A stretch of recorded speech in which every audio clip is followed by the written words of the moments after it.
He looked her up and down, sneering at the red dress stretching tightly across her stomach. "I can't even look at you anymore." Her husband spat, walking out to a woman half her size. She thought her life was over. She didn't know the city's most dangerous man was already watching. Sophie Miller stood in front of the floor-to-length mirror in the women's restroom of the Drake Hotel in downtown Chicago, desperately tugging at the hem of her crimson dress. She was a size 24, a woman of heavy, undeniable curves. For years she had carried the weight of her body like a secret apology, shrinking her personality to compensate for the space she occupied. But tonight was her 5th wedding anniversary. She had spent weeks saving for this custom dress, hoping the deep sweetheart neckline and the draped silk would remind her husband of the woman he had married. When she walked back out into the glittering dining room, the crystal chandeliers cast a harsh light on her reality. Brent was already seated at their corner table. He didn't stand when she approached. He didn't smile. He was a successful corporate real estate broker, sharp and perpetually restless, his eyes always scanning the room for something better. "You're late," Brent snapped, not looking up from his phone. "I was just fixing my makeup," Sophie said softly, squeezing herself into the booth. She felt the immediate pinch of the table edge against her stomach, a humiliating, silent reminder of her size. "Happy anniversary, Brent." He finally looked at her, and the absolute disgust in his eyes made the breath stall in her lungs. He didn't see the careful styling of her hair or the expensive silk. He only saw her weight. "I can't do this anymore, Sophie," he said. His voice was cold, devoid of any affection. It was a business transaction. "I'm not ordering dinner. I'm moving out." Sophie froze, her hands trembling in her lap. "Brent, what are you talking about?" "It's our anniversary." "It's a wake," he corrected cruelly. He leaned forward, lowering his voice so the neighboring tables wouldn't hear, though his words were designed to cause maximum damage. "Look at yourself. Look at what you've let yourself become. You're massive, Sophie. It's embarrassing. I bring clients to events, and I have to introduce you. Do you know what they think of me when they see my wife is a fat, lazy whale?" Tears pricked her eyes, burning hot and fast. "I have a thyroid condition. Brent, you know how hard I try." "I don't care," he interrupted, tossing a sleek leather folder onto the table. "I filed the papers yesterday. My lawyer will be in touch." Before Sophie could even process the shattering of her marriage, the final twist of the knife was delivered. The maître d' approached their table, followed by a woman. She was petite, fragile-looking, easily a size 2 with sharp blonde hair and a smug smile. She was wearing the exact Cartier love bracelet Sophie had pointed out in a magazine 3 months ago. "Ready to go, baby?" the woman asked, sliding her hand onto Brent's shoulder. "Lexi, this is Sophie," Brent said, casually, standing up and throwing a $100 bill on the table for the water they hadn't drank. "Sophie, Lexi. She actually takes care of her body." Sophie sat frozen in the opulent dining room, surrounded by the clinking of expensive champagne flutes and the murmur of Chicago's elite, entirely alone. She was the fat, discarded wife. She felt the stares of the waiters, the pitying glances of the wealthy patrons. Her world collapsed in the span of 3 minutes. The divorce was a bloodbath. Brent had been planning it for a year. He had hidden assets, transferred his commissions into offshore shell accounts under Lexi's name, and hired a ruthless attorney who chewed Sophie up and spat her out. Because Sophie had given up her career as a pastry chef to support Brent's rise in real estate, she had nothing. She was left with a meager settlement, stripped of her Lincoln Park townhouse, her dignity, and her security. Hitting rock bottom felt like drowning in concrete. She moved into a drafty, tiny studio apartment in Pilsen, a gritty neighborhood far from the manicured lawns she was used to. For weeks, she barely left her bed. She hated her body. She hated the thick thighs that rubbed together the heavy apron of her belly, the soft, fleshy arms that Brent had looked at with such revulsion. But hunger is a powerful motivator. With the last of her settlement money, Sophie made a desperate gamble. She leased a run-down, abandoned corner storefront on 18th Street. The floors were cracked linoleum, and the windows were grimy, but the commercial oven in the back still worked. She named it the Flour Dust. She stopped hiding. She stopped apologizing for taking up space. She threw away the excruciating shapewear and bought loose, comfortable vintage dresses that draped over her heavy curves. She poured her grief, her rage, and her broken heart into her dough.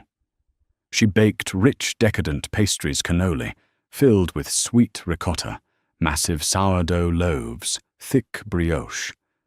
She didn't lose a single pound. In fact, surrounded by butter and sugar, she might have gained a few. She was unapologetically fat, surviving on the sheer, stubborn will to not let Brent destroy her entirely. She didn't know that her small, warm bakery was located squarely in the territory of the most dangerous organized crime syndicate in the Midwest, and she certainly didn't know that the boss of that syndicate had developed a dangerous fascination with the heavy, beautiful baker on the corner. It was late November, and the Chicago winter had arrived with brutal force. Sleet lashed against the glass of the Flour Dust, the wind howling down the empty streets. It was past 11 p.m. Sophie was alone in the back kitchen, scrubbing the heavy stainless steel prep tables, her thick hips swaying slightly to the faint jazz playing on her old radio. Suddenly the front door violently shattered open the little brass bell, screaming as the heavy oak slammed against the wall. Sophie dropped her rag, her heart leaping into her throat. She crept toward the front counter, grabbing a heavy cast-iron rolling pin. A man was leaning heavily against the display case. He was tall, broad-shouldered, and soaked to the bone. He wore a bespoke Italian wool coat that probably cost more than her entire bakery, but it was ruined. A dark, terrifying stain was spreading rapidly across his right side, dripping thick crimson blood onto her pristine, black and white, checkered floor.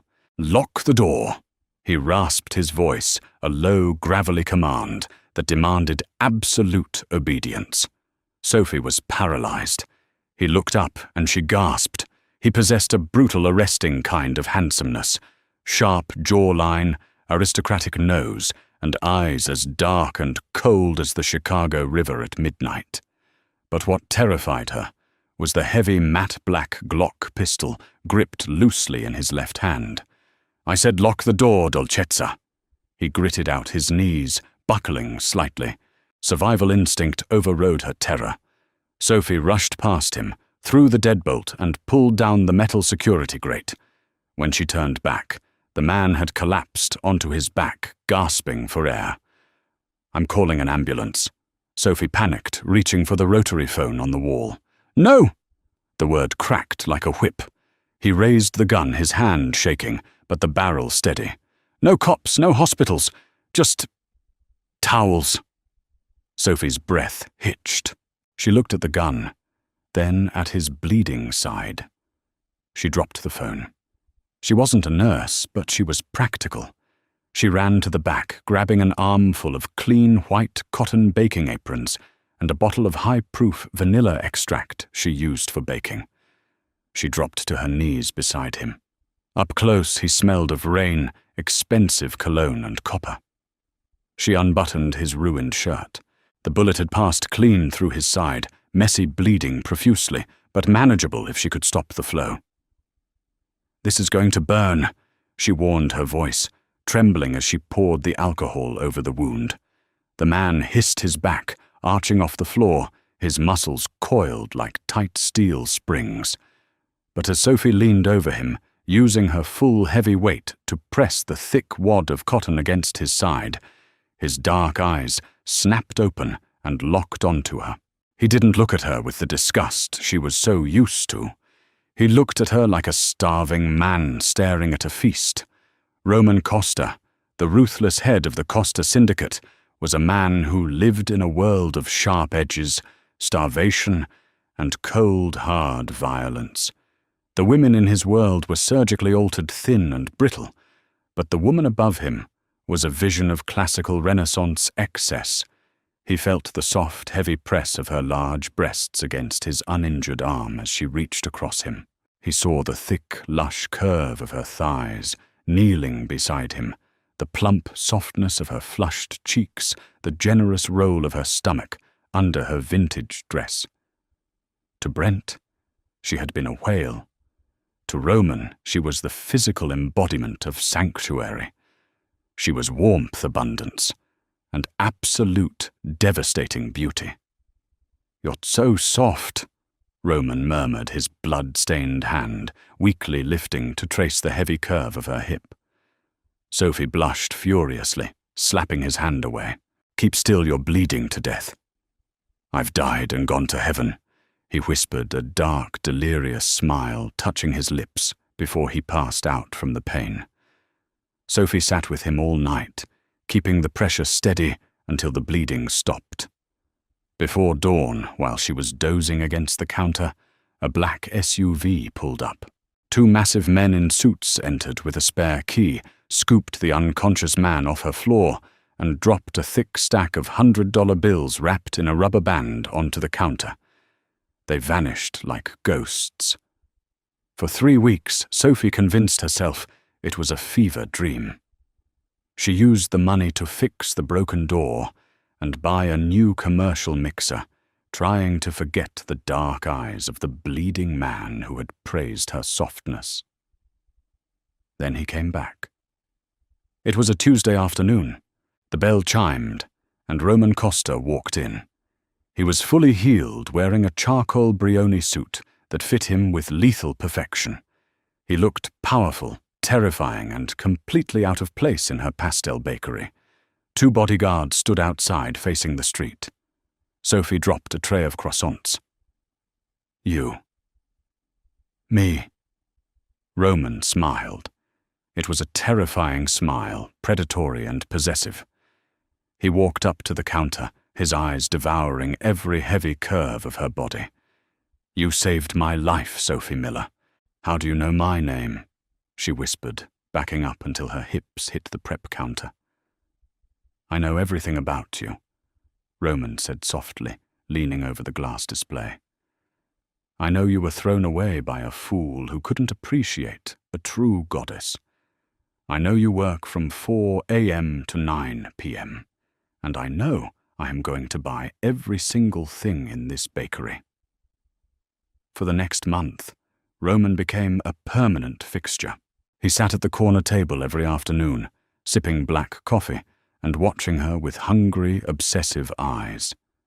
He brought her gifts, rare Madagascar vanilla beans, expensive silk scarves that complemented her complexion, and a custom-made leather apron designed specifically to wrap around her wide waist. He never touched her, but his gaze was a physical weight, making Sophie feel beautiful, revered, and dangerously desired for the very body she had been taught to hate. Then came the day the past violently collided with the present. Sophie was wiping down the tables when the door opened. She expected Roman. Instead, she saw Brent. Her ex-husband looked awful. He was unshaven, his eyes manic, his expensive suit wrinkled. Lexi was nowhere to be seen. "Brent," Sophie asked, her stomach dropping. "What are you doing here? I need money." "Sophie," Brent demanded, marching toward her, his face twisted in desperation. "I know you have cash in this dump. Open the register." "Get out," Sophie said, finding her voice. "You took everything from me. I don't owe you a dime." "You fat, useless cow!" Brent screamed, lunging forward.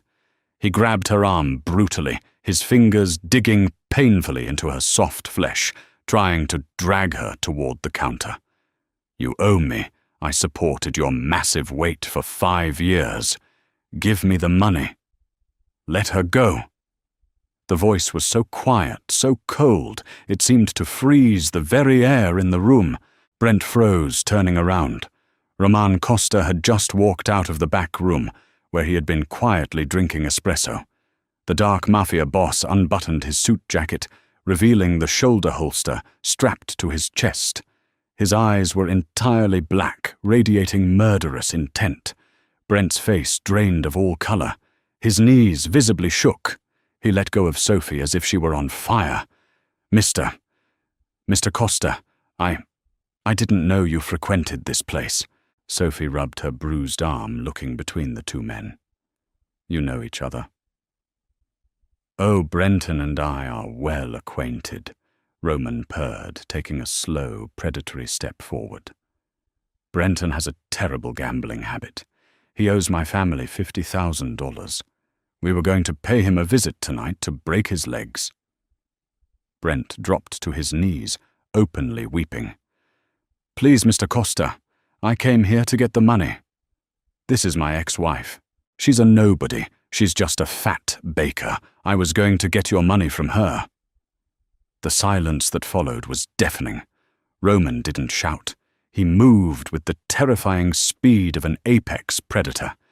He grabbed Brent by the throat, lifting the struggling, pathetic man completely off the ground. "This woman," Roman whispered, his voice a demonic rasp, "is a queen. She is a goddess of flesh and warmth. And you are a maggot who dared to touch her." Roman slammed Brent against the wall, pulling his gun and pressing the barrel directly against Brent's forehead. "Your debt is doubled. You have 24 hours. And if you ever look at her, speak to her, or breathe the same air as my woman again, I will cut out your tongue and feed it to the stray dogs. Do you understand?" Brent sobbed, nodding frantically. Roman dropped him, and Brent scrambled out of the bakery on his hands and knees, fleeing down the street. Roman holstered his weapon and turned to Sophie. The violent monster vanished, replaced by a man looking at her with absolute worshipping devotion. He walked toward her gently, lifting his large hands to cup her plump, flushed cheeks. "Did he hurt you, mia dolcezza?" Roman whispered, his thumbs stroking her soft skin. Sophie looked up into the eyes of the most dangerous man in Chicago, and for the first time in her life, she felt entirely safe, entirely seen, and incredibly powerful. The heavy brass bell above the door hung entirely silent. Inside the flour dust, the comforting smell of burnt sugar and spilled espresso lingered in the tense air. Sophie stood frozen against the stainless steel prep counter, her breathing shallow. The phantom pressure of Brent's cruel fingers still burned in her memory. Roman didn't rush her. The violent, murderous energy slowly drained from his incredibly broad shoulders as he took a deliberate step closer. His expensive leather shoes scuffed softly against the flour-dusted linoleum. When his large hands cupped her face, they were shockingly warm, the rough calluses standing in stark contrast to his immaculate Brioni suit. "Look at me, Sophie," Roman commanded softly. His thumbs gently brushed the soft, plump apples of her cheeks. She forced her eyes up, meeting his dark gaze, finding only a deep, consuming reverence. "You spent 5 long years shrinking yourself, apologizing for your very existence, all for a pathetic excuse of a man who didn't even deserve to breathe your air." Roman said, his voice a low gravel that resonated in her chest. His hands slid down her jawline, resting heavily on her wide, soft shoulders. "You are not a burden. You are not a joke. You are a masterpiece of flesh and blood. Every heavy curve, every soft edge of your body, it belongs draped over a throne, not hiding in the back of a freezing kitchen." Tears spilled hot and fast down Sophie's flushed face. Society and her ex-husband had mercilessly told her she was a failure purely because of her size. But this man, the most dangerous predator in the Chicago underworld, looked at her large, thick body as if he had finally found his true religion. Over the next 2 months, Sophie experienced a magnificent rebirth. She stopped hiding behind oversized aprons. She bought vintage dresses that hugged the dramatic flare of her hips and proudly displayed the heavy, soft swell of her stomach. The bakery flourished.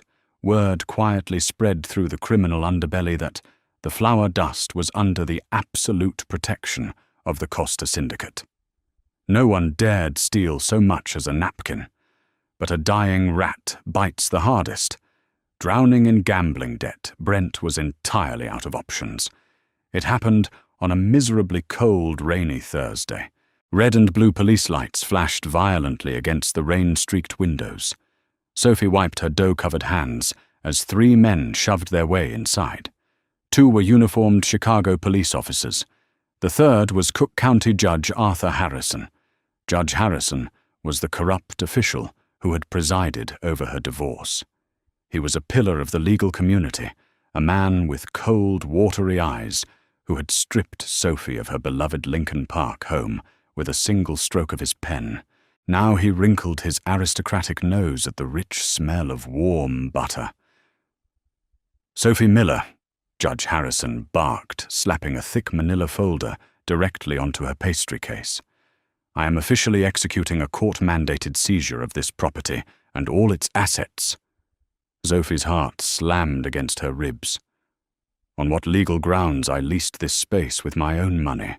According to an emergency motion filed by your ex-husband's counsel, you fraudulently funded this business using concealed marital assets."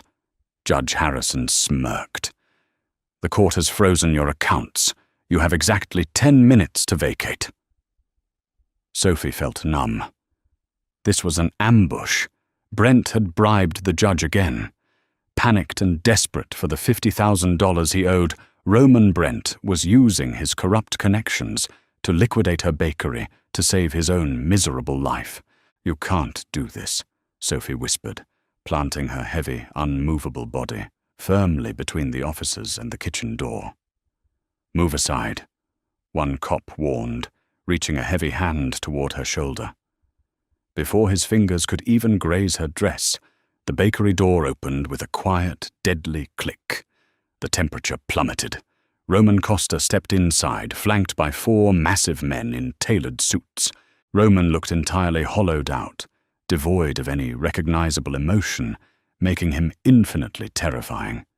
He locked his black eyes onto the judge. "Judge Harrison?" Roman purred softly. What a rare pleasure to find a man of your stature slumming it in Pilsen. The judge paled, taking a frantic step back. "Mr. Costa, I am executing a lawful seizure." "Is it?" Roman tilted his head. He walked to the counter, immediately wrapping a heavy, fiercely protective arm around Sophie's thick waist, pulling her soft body flush against his hard side. "Because it looks like a pathetic extortion attempt, orchestrated by a maggot with a gambling problem." "The law is the law," the judge stammered, sweating profusely. The 2 cops went entirely rigid, recognizing the syndicate boss. Roman smiled a bleak baring of teeth. He snapped his fingers. An enforcer tossed a black leather folio onto the counter. "Let's talk extensively about the law, Arthur," Roman mused, flipping it open. "Let's talk about the offshore account in the Cayman Islands, the one that received a mysterious wire transfer of $200,000 from Brenton's firm exactly 3 days before you signed my Sophie's divorce decree." The silence grew suffocating. Judge Harrison looked physically ill. "Let's also talk about the commercial zoning permits you miraculously expedited for a secret 50% equity stake." Roman continued pulling out glossy photographs. "And the underage escorts at the Drake Hotel last December. The footage is devastatingly clear." Roman casually picked up a heavy cast-iron sugar shaker. He slammed it down with brutal force directly onto Judge Harrison's hand, pinning his fingers to the glass. The judge screamed in sheer agony. The cops didn't dare move an inch. "Here is the new ruling, Arthur," Roman whispered, leaning his handsome face mere inches from the weeping judge. "You will return to your chambers. You will sign a full reversal of the divorce settlement. Sophie gets the townhouse back today. She gets half of Brenton's firm tomorrow. And this bakery, it goes into a blind trust tax exempt for 50 years. If you miss a single comma, I will send these photographs to the Tribune, the FBI, and your wife. Then I will personally take your tongue. Nod if you understand." Whimpering, Judge Harrison nodded frantically.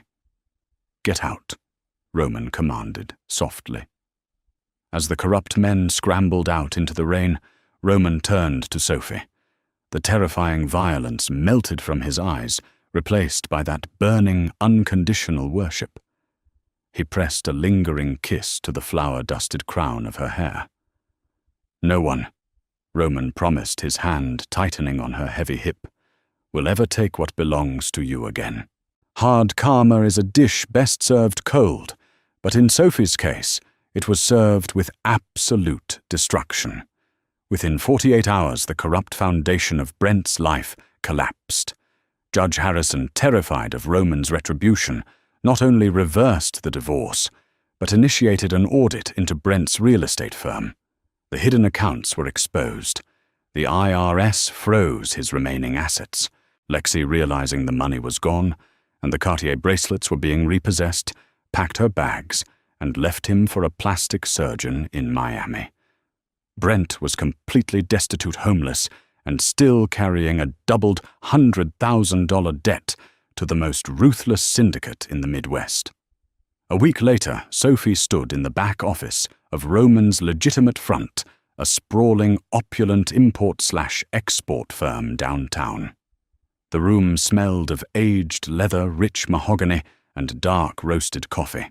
She wore a custom-tailored emerald green wrap dress that accentuated the deep plunge of her cleavage and the heavy, unapologetic width of her hips. She was no longer the shrinking, humiliated woman in the bathroom of the Drake Hotel. She was reborn. Roman sat behind his massive desk, watching her with dark, obsessive hunger. There was a knock on the heavy oak door. Two of Roman's enforcers walked in, dragging a pathetic, weeping figure between them. It was Brent. He looked like a corpse. His expensive suit was replaced by stained, foul-smelling overalls. They dropped him onto the Persian rug. Brent looked up, his bloodshot eyes widening in absolute shock as he saw Sophie standing beside Roman's desk, dripping in quiet authority and expensive jewelry. "Sophie," he croaked, his voice raw. "Please, tell them to stop. They have me cleaning the slaughterhouses, scraping the bone traps. I haven't slept in days. Please, you're a good person. You're sweet. Tell him to forgive the debt." Sophie looked down at the man who had mentally and emotionally starved her for 5 years. She felt no pity. She felt no lingering pain. She only saw a weak, pathetic shell of a man who had confused cruelty with strength. She walked slowly around the desk. Her heavy thighs brushed together the silk of her dress, rustling in the quiet room. She stood over him, fully embracing the space she occupied, a magnificent, intimidating monument of a woman. "You used to tell me I was too heavy, Brent," Sophie said, her voice smooth and grounded, echoing with a quiet, lethal power. "You were right. I am too heavy. I'm far too heavy for a weak man like you to ever carry." She turned her back on him, walking toward Roman. "Take out the trash. The smell is ruining my appetite." Roman's chest rumbled with a dark, genuinely amused laugh. He nodded to his men. "You heard the Queen.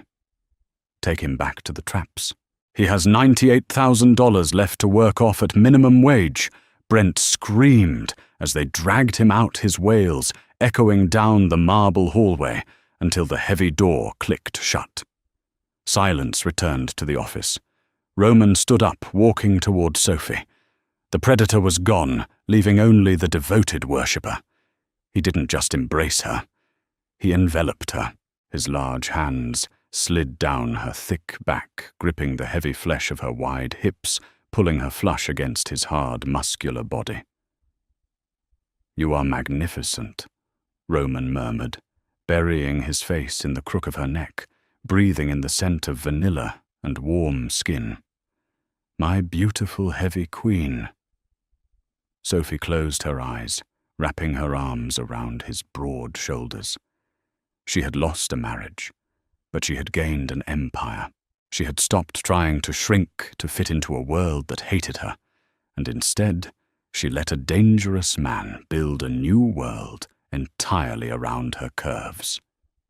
She was fat. She was powerful. And she was exactly where she belonged.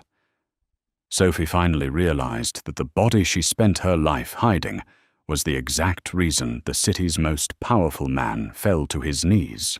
She wasn't just surviving. She was a Mafia queen, ruling her empire, wrapped in the dark, protective embrace of a man who worshipped every single inch of her heavy curves.